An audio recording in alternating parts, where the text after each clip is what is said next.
Hello, my petals, and welcome back to another episode of the Roze Garden. I am your host, Tabla Rosa, aka La Rosa Negra, or Black Rose if you're nasty. And today, I want to take a minute to appreciate the person who I currently am, take a nod to the person I used to be, and acknowledge, embrace myself for the person I'm going to become in an episode entitled Eternal Rose. Now, that title in and of itself sounds very, very ambiguous, and it's very meta almost. That's the best way I can describe it. But realistically, I realize, and in appreciating who I am and those nodding to my past and future selves, I'm always going to be the Rose. This is who I am. This is who I be. They be me. This is my identity.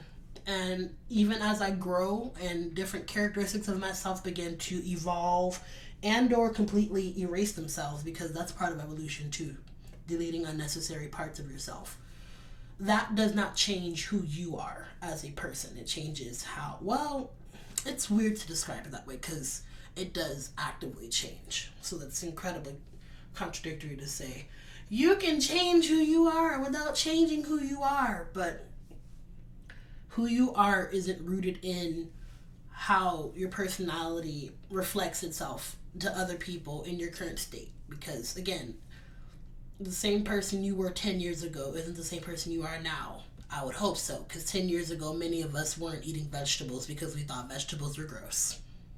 We used to actually live off of chicken nuggets and stuff. I would like to think now that we at least have some semblance of a stretched out and balanced diet, if nothing else.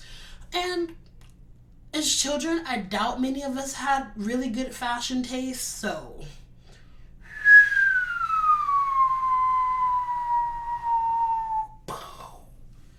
do with that what you will. But I brought this up as a topic because basically I realized that I've a lot of qualms in and of myself with my state and age, becoming an adult but not really feeling like an adult in many spaces. When it comes to dealing with my mom, as much as she regards me as an adult, it still sometimes feels like being her child still means that I regale myself to a role of a child because I don't know what being her child but an adult really looks like. And it's not like there is a model for this, because in terms of her, I am her oldest child. So I can maybe provide some semblance of clarity for my siblings who are going to be approaching that soon, especially my little brother, because he's about to be 15. God, I'm old. I mean, 22 is not old, but damn, ew, oh my God. And if he's 15, that means my sister's 12. Oh God. I'm old. Ew. Now that I'm done lamenting about a false sense of elderliness or oldness. Elderliness? That ain't a word. That ain't a word. Now that I'm done lamenting, I can actually get into today's topic. And I'm going to start with picking petals, actually, because as this is an introspective topic, I didn't want to pose a bunch of questions of myself that I didn't want to send myself down a rabbit hole that wasn't relatable, because if I started with all introspection, it would have gotten into me, and I did an episode on me already, so, shut up. First question up. Why does it feel so scary? And why does coming of age feel like losing the old you? Damn it. Damn.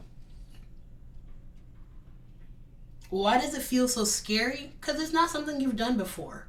And on top of it not being something you've done before, everyone puts this big pressure on you to be perfect as an adult, because you've got all these different models of what to do, and you've got all these different critiques, and everyone's got opinions on what not to do.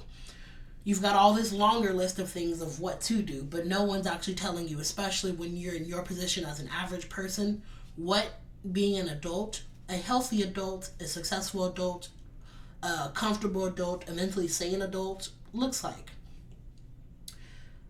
I find that the biggest section of my fear right now is especially finances too, because I live between financial aid and my paychecks. And so that balance between the two of those causes me to live in this space where I'm just constantly reflecting on, is this where I really want to be? How do I get out of this situation? Am I doing the right things to get out of this situation? How long am I gonna be here? How do I fast track this? Is there something I've got to give up to fast track this?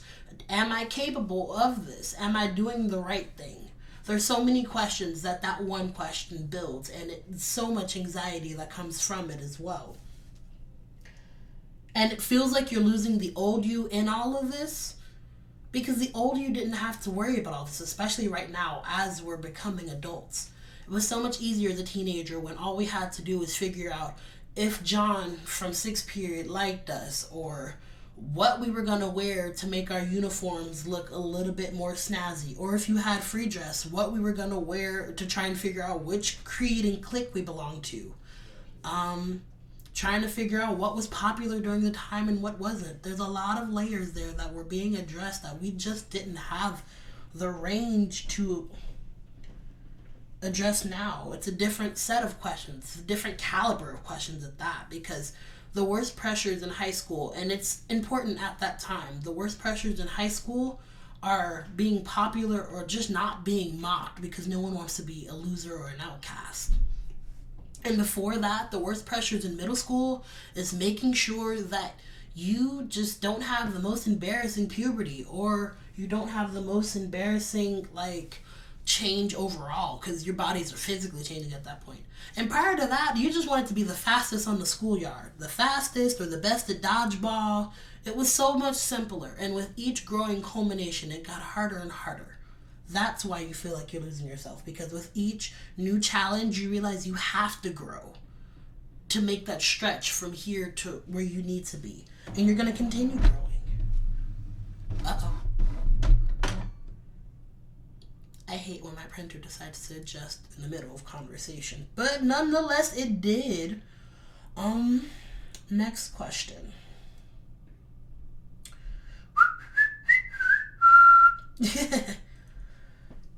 How does adulting look so easy? Because we live in a world where we constantly feel the need to put up facades, especially now in the age of social media. No one's ever allowed to show you when they're down bad. No one's ever allowed to show you when they're struggling. No one's ever allowed to express needing any kind of assistance, because it's seen as a weakness, it's seen as a downtrodden part of humanity, and it's seen as something to shun amongst people. I don't know why exactly, but for some reason the world hates the fact that we as people are a social system. We require others to exist, even in our best introverted selves. And I'm saying this as someone who spends about a good total of 40 weeks outside of my bedroom total each week. And that's only because I go to work. And then I come home, I come in this bedroom space, and this is where I exude, save for the bathroom. But even still, sometimes I will just hold it in my room so I don't have to go out and interact with people. It's sad, but it's true.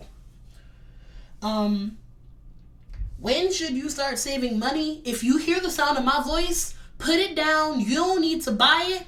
Save your goddamn money. I am Scrooge McDuck. When it comes to money, I definitely want every one of my dimes, every one of my pennies, every one of my half pennies. I want all of my change, because run me that. Like I said, I live between my paychecks and financial aid, and even if I wasn't in my paychecks and financial aid, I never want to be in a position where I am completely depleted of money. So I always look at this space where I have a number in my head, and this number is different for some people. And I'm not going to tell you what that number is, because then some people are going to be like, oh, you got money, oh, you're rich. And realistically, it's not having rich. It's just knowing that I have these amount of expenses, and if something ever happens, there's going to be a point where I need something to fall back on for recovery. That's what that is. That number in my head is don't dip below here, because if you fall off at any given moment, if life happens and I lose my job and I get injured in some sort of way so I can't find a new job, I know I at least have this amount of time to recover, to sustain, and be okay. That's what that number looks like. You have to do the expenses for yourself, depending on your rent, if you pay rent, depending on if you have car insurance and a car and gas and all these different things to worry about. You've got to take all of your expenses and balance out and budget what you think safe saving looks like. And I recommend consulting either with a professional or with someone that you know is really, really good with money, that you trust not to take this information and use it against you or divulge it, because I got trust issues and I'm like, I don't think anyone should just be giving out their financial information willy-nilly. You don't need to know how much I make. You don't need to know how much. Well, it's a lot. But yeah. And if you don't currently have any bills and expenses because you are in your teens and you are living with your parents or whatever the case may be, this is the optimal time to save money, because realistically, there are no repercussions for spending money. It's just spending money. So if you save up that money now and you cut off some of those, do I really need that? And set all that money aside, you've got a bigger pool of money to set towards bigger and better things, like aspirations. You can set it towards, like if you want to get into modeling, you can buy actual equipment because cameras and stuff are super expensive. Or hiring photographers, alternately, if you don't want to take your own photos or videos or whatever.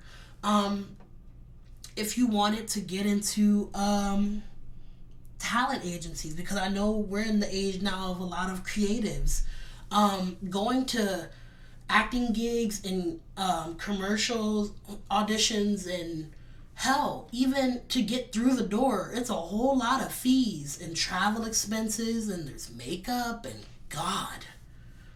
Entertainment is a very expensive industry. If you want to start a business, you've got to invest in yourself first, which means you've got to start with spending money to make that money back. You see where I'm going here? Money is I despise capitalism. However, I also acknowledge the fact that we live in a capitalist society. And quite frankly, without that money, you are not going to do much of anything. What's the biggest challenge that adults face?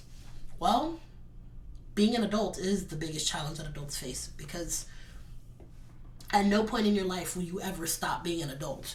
It goes child, teenager, adult, and then at some point you declare yourself as grown, but aside from being grown, you don't ever really stop being an adult. And you just got to keep figuring out what that looks like for you each year or each decade of your life. Because, again, 10 years from now, I pray to God I'm nothing like what I am right now.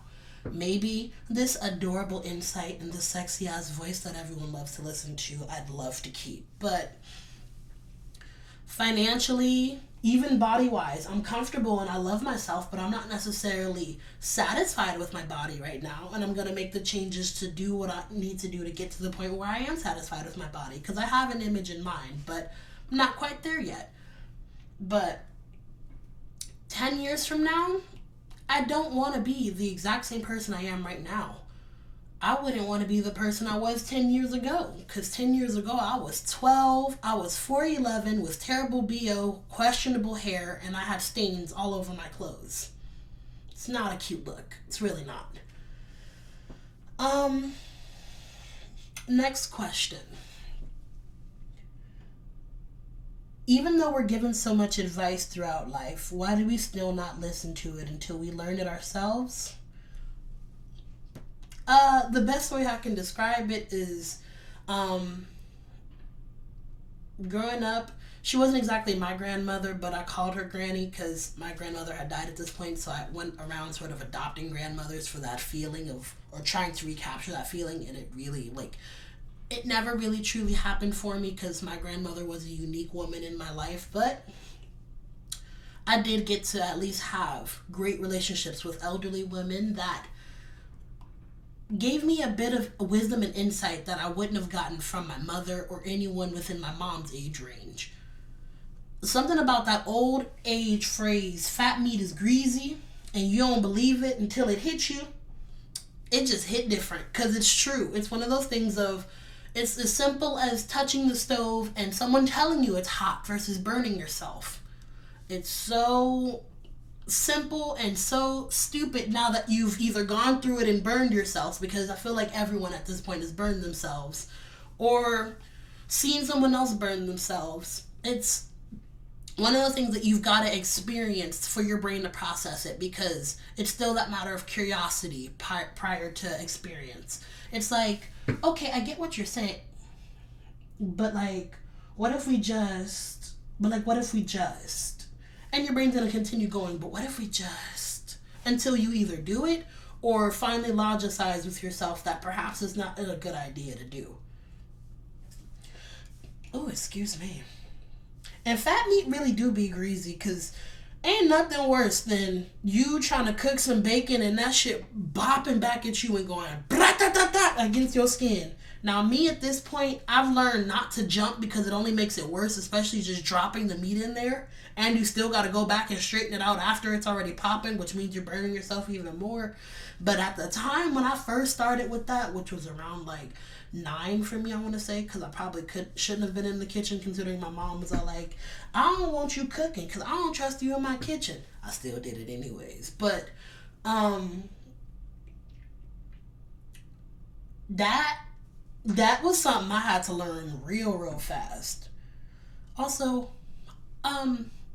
this is for people who either are really over ambitious or really don't know how to cook. Keep a fire extinguisher in your house, please. I think it's only like $30-$40 to get one. It's a worthwhile investment, because everyone thinks that they're invincible in the kitchen or they're the best chef ever until a fire starts and you don't know how it happened or what happened, but it's a fire that's raging in front of you and you've got to learn how to act. You've got to either smother the fire if it's a grease fire or something. You can't put it out with water, which means you can't go to the sink, or you're just going to agitate it and possibly spread it everywhere.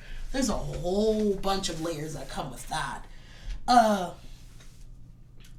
Get a fire extinguisher. You'll thank me later.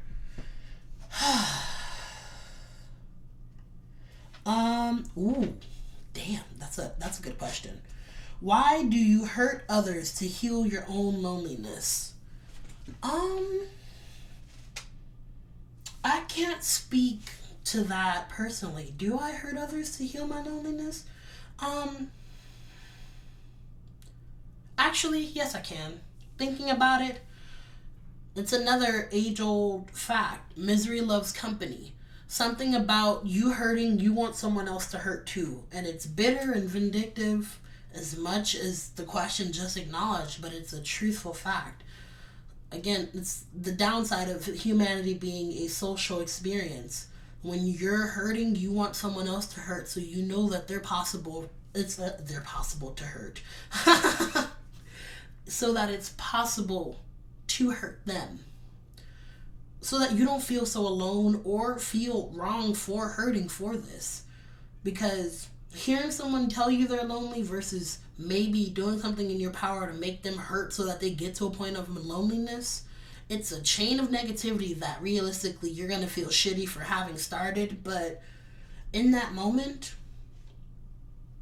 it just all balances out and is very satisfying. Next question. Why don't teens actually enjoy being a teen and not rush to be adults so fast?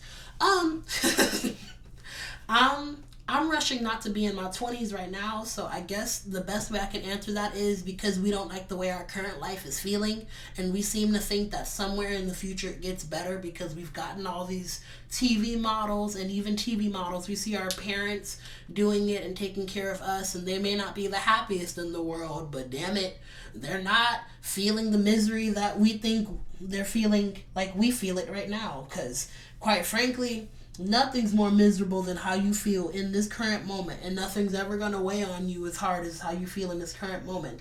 And reflecting on it in the past, you're like, oh, that was chump change. I could have got over that. It was whatever. But when you're sitting in it, that is the worst seat to be in. Next question. What made you think it was okay to date people in their late 20s and early 30s? What did he say? Child.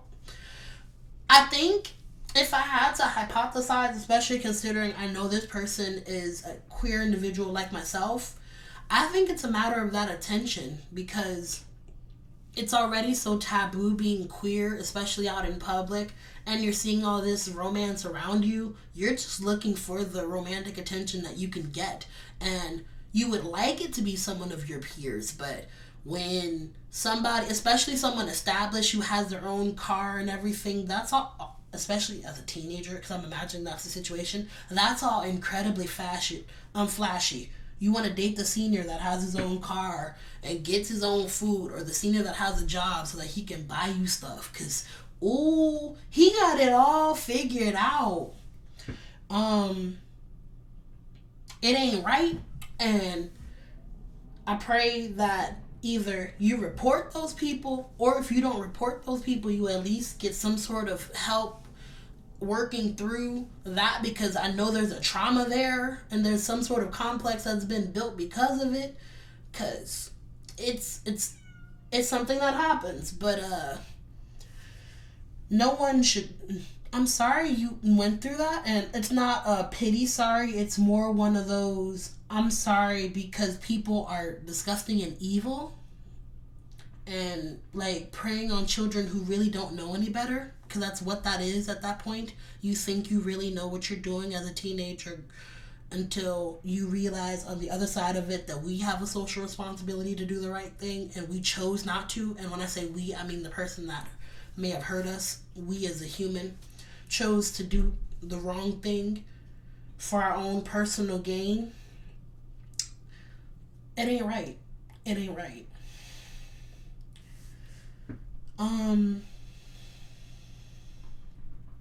Next question. What is masculinity, or who am I really? If I'd have started that journey earlier, I think I'd be a lot happier now. God damn it, you are so right. What is masculinity? It depends on who you ask, because I think masculinity is a healthy space where you exude. I mean, not to say women can't be confident, but see, that's all those lines there too. It's what really defines what it being a man or a woman, or masculine or feminine, and it all depends on what that looks like to you. Because I'm confident as a non-binary individual, and that translates masculine or feminine. But I think the best way I would define masculinity is talk to your inner self. That's the definition of masculinity. Or if you're going based on society, because as aforementioned, we're social animals, it's all the things that are all the best qualities we find in men. We find masculinity to be reassuring. We find it to be secure. We find it to be comforting. These are some of the things I think of when I think of a man traditionally, or a more masculine individual, I should say. Physically strong, because I get and see the misogyny in it. However, also I can't help but realize that we just do associate strength and masculinity with one another. They just happen to coincide. But that's where I would put that. And why we don't, who are you really?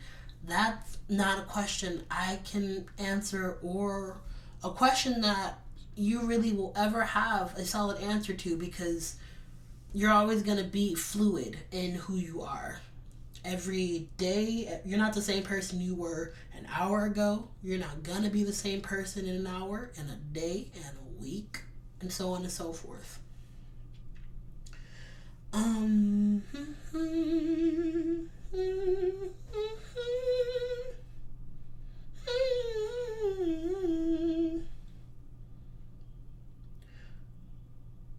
Why is it called free? That's not funny, but it is. Why is it called free if mostly everything still has a price that goes up instead of down? I don't know. I feel like you should talk to a financial advisor or someone. I feel like that's a question for a business major. And of all the friends I do have, I don't think I have anyone that is a business major under my belt. So, it's not a say I'm not going to answer your question. It's a I will do my best to tell you I don't know so that you can go and seek the answer from someone that can be better equipped to answer your question. It's not me just not answering. It's saying I don't have the range. Which is something I realize a lot of adults don't do too.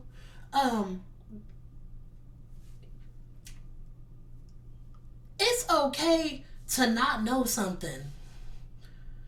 Like, why do we do that? And that is my question during this segment to y'all. Why are we so hung up on trying to know the answer to everything? I am okay with I know so much stuff, I am okay with saying I don't know something. And in fact, because I know a lot of my friends have jokingly given me this nickname, Cammy Knows.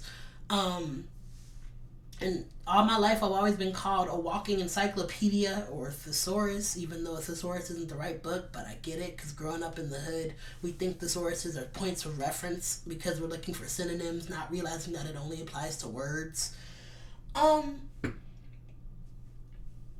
But circling back to the point of that whole thing, it's okay not to know something.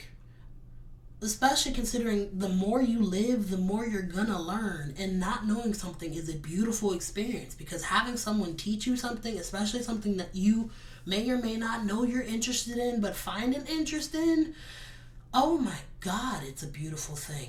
I cannot explain the way I have, if nothing else, just when people, I hate to say it this way because it kind of comes off morbidly. For me, when people pass away, the things I remember, it's obviously the way they make me feel. Like, what's the word?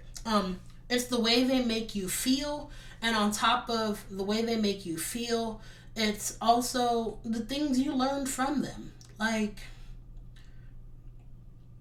I learned a lot of my independence through the fact that as a young kid, I had to spend time with my grandmother, and my grandmother wasn't completely able-bodied at the time when I was with her, which means I had to learn how to do some things myself. And that's okay. It gave me the time to also authentically just hang out with her. I'm gonna move right along because it's starting to get emotional and I don't want to cry.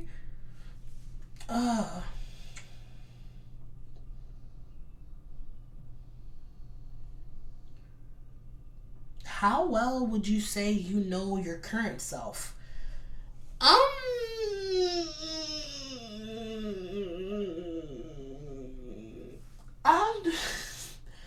Why y'all want to attack me? Did I hurt you? Did I do something to you? I don't know that I do completely know my current self that well. Because like I said, it's something that's in constant flux. But especially right now, this is me, especially as a queer individual, defining who I am. These are my defining moments because I get the chance for once to not have to worry about, aside from the law, abiding anyone else's rules. And in fact, making my own rules, figuring out where I stand on certain stances and points and morals and political ideas, how I feel about myself, acknowledging the fact that I and everyone on this planet has points of hypocrisy because no one's ever going to be entirely what they say their word is, because it's how the phrase "do as I say, not as I do" came to be. We make terrible decisions and still elect to continue making those terrible decisions while we advise people not to end up like us. I don't know myself. I don't know myself. See, this is the only reason why I wish I was doing this as a video podcast. But if you do this as a video podcast, it loses its feels or appeal. I don't know. Is that a thing? Actually, feel free to like tag me on different social medias answering the question if you'd actually like to see this in video format. Um, but I don't know myself. I don't. I'm okay. Again, this circles back to what I was just saying before. I'm okay with saying I don't know, because it's a beautiful thing that I'm gonna get to learn. And it ain't always gonna be pretty either, because it's gonna be a time when, in learning who I am, I'm learning that I'm not the greatest person in the world. I'm an asshole. And it was something I was proud of before, but I realized the effect being an asshole has on other people, and I realized that I'm also a compassionate person. So it conflicts with my being an asshole, because as much as I may want to just give you information and be curt and direct, sometimes being curt and direct hurts. And sometimes you just don't need to say anything, because as much as they may have asked, some things really are better left unsaid, and giving out all that information and advice wasn't really necessary.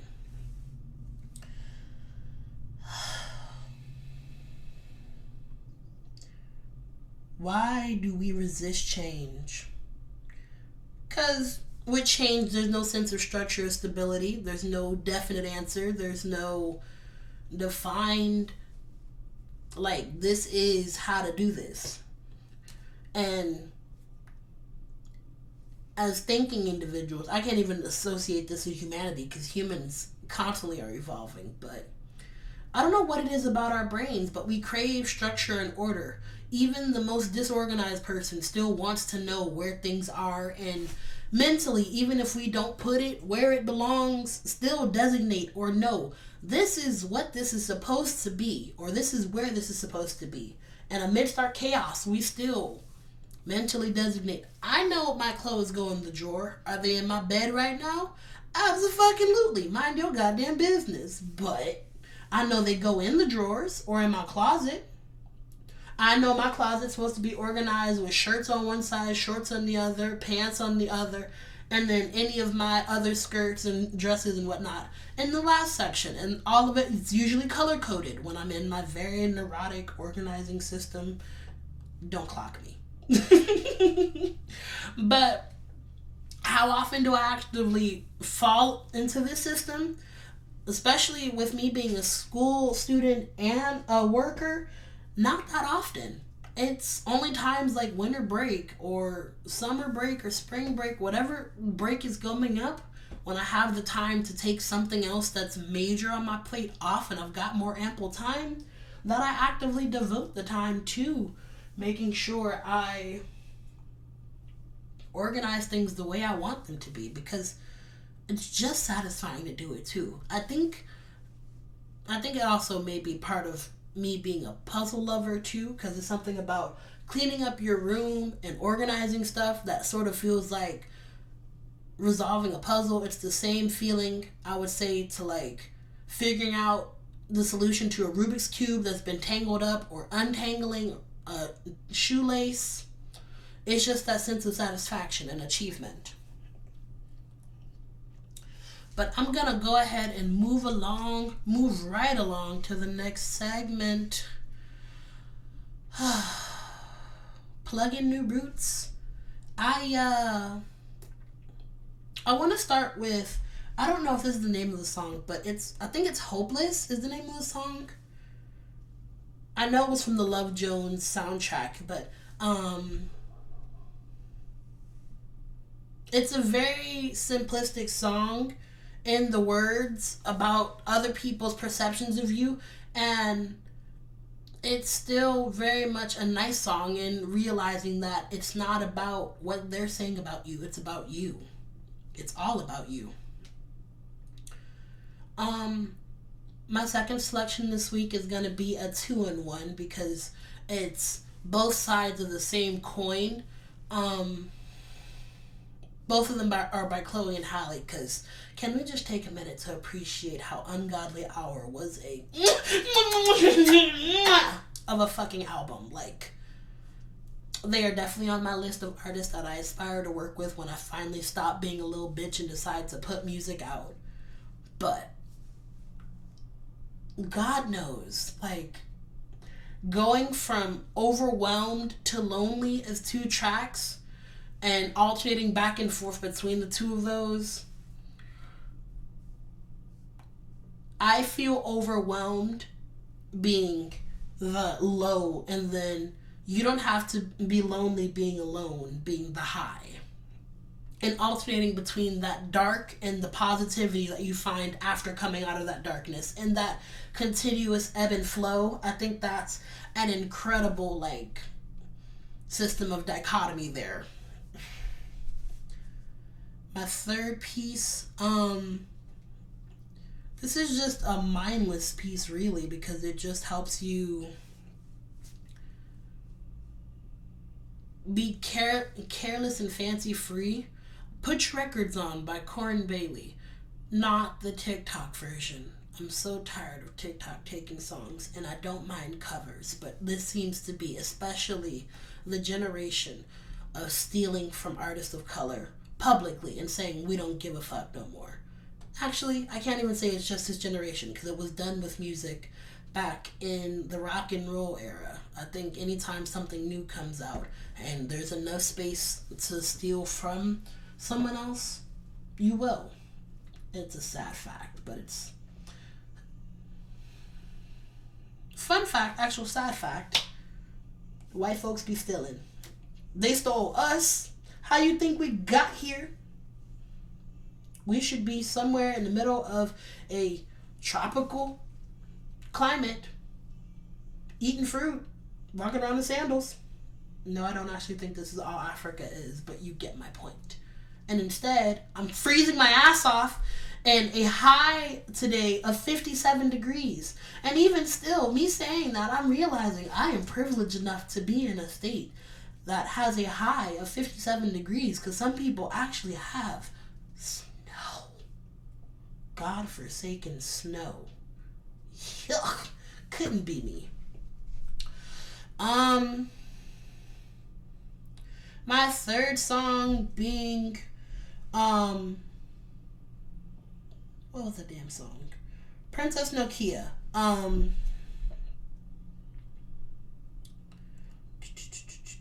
can't think. Oh,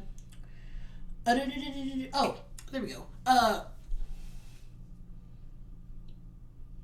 Sugar Honey Iced Tea. You know the acronym. It's a very uplifting song because it's speaking to all the different things that make up her as a personality, and I realize there's a lot of aligning between her and myself, and maybe that ain't for you, but I realize, and I'd like to suggest both you listen to it because she's an amazing artist, and that's what this section is, both putting on artists or like sharing songs by artists that I really appreciate, as well as putting out songs that I find pertain to the topic as relevant to myself, because I can't speak for you. I'm not a mind reader. I'm not a mind reader, unfortunately, not yet. Black people, we will ascend on the 21st when we get our powers. I promise you, as soon as I get my powers, I'm going on a rampage. I don't know if I'm going to be an anti-hero or if I'm going to be like a reformed villain. I'm going to be somewhere between that like middle line of good and bad. Like right there when Oliver Queen was, ooh, child, anyways. Somewhere in the middle of that line when Oliver Queen was murdering people but in the name of justice, and it was fucked up and wrong but like also right, because these are people who were also doing fucked up and wrong things, and two wrongs don't make a right, but it do be feeling nice. I'm gonna be somewhere in that space when I get these superpowers. Yes, black people are getting superpowers. You don't need to know, and no, I don't have to prove I got superpowers to you. Just know I'm gonna have superpowers on December 21st. Mind your business. What song was that? Number 4. This was a nice stumble into because I had found and heard of this artist on the Terrell Show, but I didn't actively see any works of his, and it may be my fault for not having sought it out because, well, I was just there for enjoying all the different voices because he has an ear for finding voices, and then on top of that, he is an entertaining personality and finds ways to bring the entertainment factor out of everyone, even the most quiet people. And I aspire to be like that. But Samo, I think that's his name. I believe that's how you say it. Samo, Samoht. And I mean, I always provide a playlist as well, so it's not like this will be surprising. But Be Okay was such... It sounds so trivial to say it out loud, but really hearing someone else say it and then proceeding to, once you learn the song, because it's really, really catchy and very, very pretty, although I have my qualms on his enunciation, but that's just a personal thing. I think also it might be rooted in a sense of anti-blackness because I articulate a lot. But Be Okay, it's just something so satisfying about saying it over and over. And especially if you're singing it in a song mindlessly, before you know it, you'll actually start to feel slightly calmer, because something about just repeatedly saying, I'ma be okay. Just, I'ma be okay. I'ma be okay. It helps you at least find peace of mind for that brief moment. It's the same way I always, anytime any of my friends are stressing out, I send them this video of Amber Wagner eating an ice cream cone. And she be all like, anytime you dealing with something, eat an ice cream. You know how dumb you look being sad eating an ice cream cone? You can't be sad eating ice cream. Eat you an ice cream cone. And alternately, for my people who may want a more articulated version of this, or not necessarily more articulated version, because that was a jab, an unnecessary jab. I'm sorry.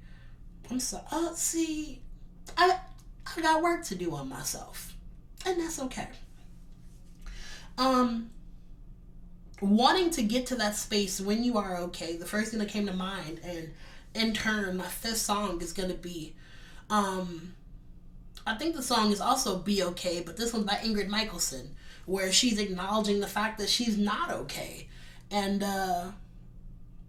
sort of manifesting what she wants.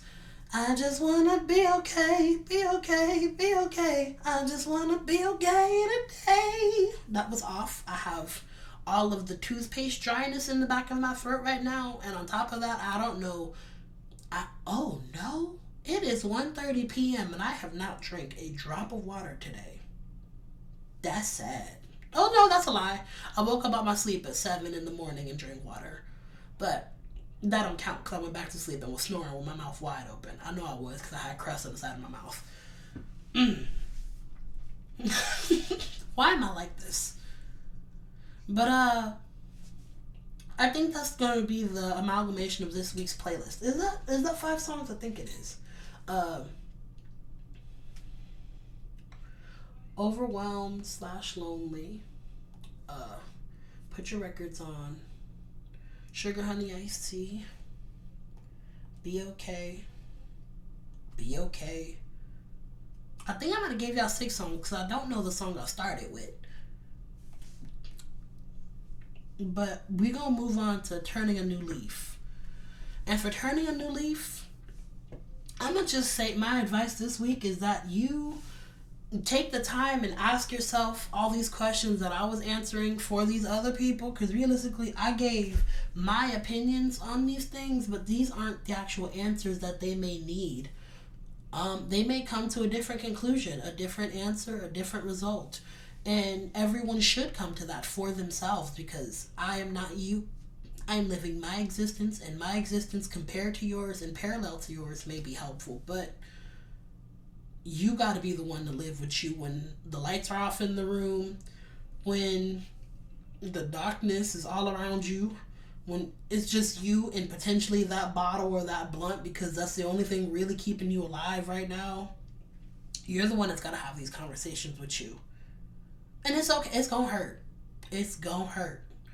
Feel that pain. Because I don't know why we as humans do it, but we constantly feel this need to run from our pain.